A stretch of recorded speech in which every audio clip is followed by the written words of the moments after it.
Soy Leandro Viñolo, investigador del Instituto de Señales, Sistemas e Inteligencia Computacional de doble dependencia UNL-CONICET y jefe de trabajos prácticos en el Departamento de Informática de la FICH.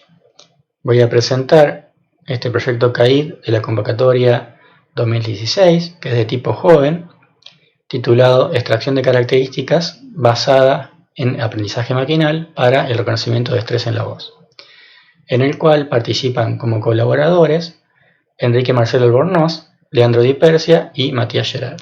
Cuando hablamos de estrés en la voz, nos referimos a cualquier condición del hablante que provoque una variación en la producción de la voz. Entre estas condiciones podemos mencionar, por ejemplo, los estados emocionales, el cansancio, la somnolencia. Además de detectar estados del hablante, el análisis de la voz bajo estrés permite mejorar el desempeño en el reconocimiento automático del habla. Entre las aplicaciones podemos mencionar, por ejemplo, la utilidad en call centers para detectar estados de ansiedad o enojo y de esa manera derivar la llamada a una persona capacitada. Otro ejemplo es el marketing, donde se puede detectar el impacto de determinada publicidad, el entretenimiento y videojuegos. También tiene mucha importancia en plataformas de e-learning, ya que detectando el estado del estudiante se puede adaptar la forma en que se le presentan los contenidos y la forma de evaluarlo. En el enfoque clásico para este tipo de problemas de aprendizaje maquinal, se tiene una etapa previa de extracción de características donde se emplean técnicas de procesamiento de señales para obtener una representación y reducir las dimensiones, eliminando ruido, destacando la información relevante.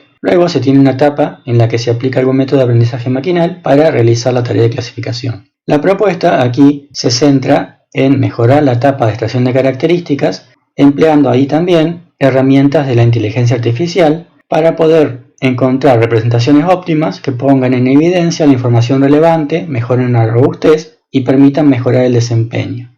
Uno de los desarrollos del proyecto se centró en el reconocimiento automático de las emociones. Se propuso un enfoque basado en un tipo particular de redes neuronales denominado autoencoder. Este tipo de red consiste en una serie de capas que van de mayor a menor cantidad de neuronas y luego se tiene esta misma estructura de forma espejada. De esta manera, una vez entrenada la red, la primera parte es un codificador que convertirá una señal de entrada en un código o representación compacta. Dado que a partir de esta nueva representación se debe poder reconstruir mediante el decodificador a la señal original con cierta tolerancia de error, esta representación compacta concentra la información más relevante. Entonces podemos entrenar el modelo para obtener una representación compacta e informativa a partir de, por ejemplo, el espectrograma de la señal de voz. Consideramos también otro enfoque que consiste en el uso de redes recurrentes o dinámicas con retardos temporales para que la información en un instante persista en el tiempo, es decir, que tienen memoria. Considerando las señales de voz, podemos entrenar este tipo de redes empleando características extraídas a partir de ventanas temporales. Es decir, cada señal se va a descomponer en una secuencia de ventanas temporales y la red se entrena para que capture la dinámica temporal, es decir, cómo varían las características a lo largo del tiempo. Luego entonces se puede aprovechar esta información para la clasificación. Por ejemplo, si pensamos cómo varía la entonación a lo largo del tiempo, esta información podría ser útil para determinar el estado emocional. De la misma manera, este tipo de modelo permite capturar la dinámica de otras características de más bajo nivel o no tan explícitas.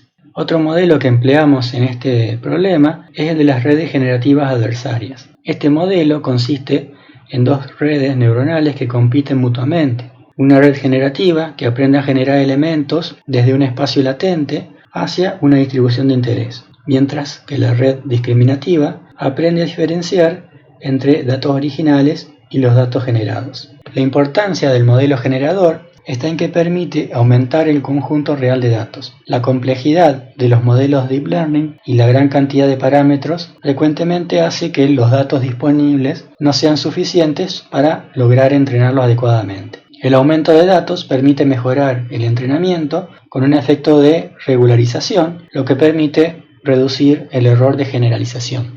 En este gráfico de barras podemos ver el desempeño de distintos modelos de Deep Learning en el reconocimiento de 5 estados emocionales. Se puede ver que los mejores desempeños se obtienen con la combinación de la red convolucional de una dimensión y la red dinámica LSTM y también con la red generativa adversaria. Otra aplicación que abordamos en el proyecto es la clasificación de llantos de recién nacidos. El llanto como herramienta de comunicación permite a los bebés expresar sus estados emocionales, además de sus necesidades. Los padres y los especialistas en cuidado de primera infancia deben poder distinguir entre diferentes tipos de llanto a través de sus propias percepciones auditivas. Sin embargo, esto requiere experiencia y está supeditado a las subjetividades de cada persona. Particularmente, la asfixia es un problema respiratorio grave y una detección temprana, utilizando tecnología inteligente, podría ayudar a reducir la tasa de mortalidad infantil. Para atacar este problema, la primera propuesta consistió en la optimización de la etapa de extracción de características mediante un algoritmo evolutivo. Los algoritmos evolutivos son métodos heurísticos de búsqueda y optimización basados en las leyes de evolución natural. La metodología propuesta se basa en un algoritmo evolutivo para optimizar los parámetros de un banco de filtros empleado en la extracción de características de la señal de voz. Es decir, se plantea como un problema de optimización en el que las soluciones aquí están representadas como el conjunto de parámetros que determinan la forma del banco de filtros empleado en el proceso de extracción de características. Estas gráficas muestran una promediación de los espectros de llantos en distintas condiciones, donde se pueden apreciar ciertas características diferentes para cada caso. Abajo tenemos el banco de filtros obtenido como resultado de la optimización, que se adapta para capturar las características distintivas. También se consideró un modelo inspirado que permite obtener un espectrograma que simula la representación auditiva temprana del oído. Además, se utilizó una representación basada en diccionarios ralos corticales, en el cual la representación se obtiene como una combinación lineal de elementos básicos o átomos. En la figura de abajo se puede observar a la izquierda el espectrograma auditivo de una señal, en el centro los átomos de un diccionario obtenido para el conjunto de señales y a la derecha una representación de las activaciones de dichos átomos. En esta tabla se puede ver que el desempeño del modelo de referencia, que se muestra en la primera fila, es superado de manera significativa por distintas combinaciones de los métodos propuestos. Este trabajo dio lugar a un artículo publicado en una revista indexada y una publicación en un congreso internacional en el que se obtuvo un Access-It como uno de los mejores trabajos presentados. Tanto en este problema como en numerosas aplicaciones de Machine Learning, los datos están representados por una larga lista de atributos, incluso a veces superando a la cantidad de ejemplos. Esto no es deseable porque incrementa la complejidad del modelo y a la vez también aumenta la cantidad de datos que necesitamos para poder entrenarlo.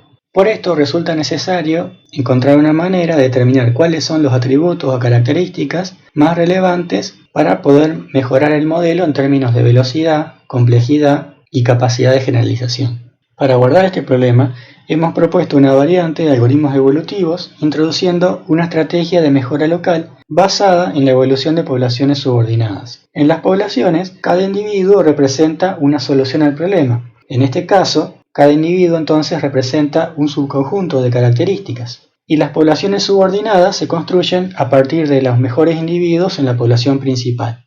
Como producto de esta investigación, los resultados fueron presentados en el Simposio Latinoamericano de Operaciones e Inteligencia Artificial. Las metodologías y enfoques propuestos para estudiar la señal de voz tienen el beneficio adicional de que pueden aplicarse de manera similar a problemas diversos que involucren señales de audio, como por ejemplo el caso del reconocimiento de aves mediante el canto. La idea de aplicar las metodologías que veníamos desarrollando en esta nueva aplicación surgió a partir del contacto con investigadores del INALI, iniciando así un trabajo en colaboración. El objetivo es el monitoreo ambiental y la gestión de los recursos naturales, donde la automatización permite mejorar y agilizar la recolección de los datos. La importancia de la identificación de las especies de aves radica en el estudio de la biodiversidad, y particularmente las vocalizaciones son la manifestación más perceptible de la presencia de las especies.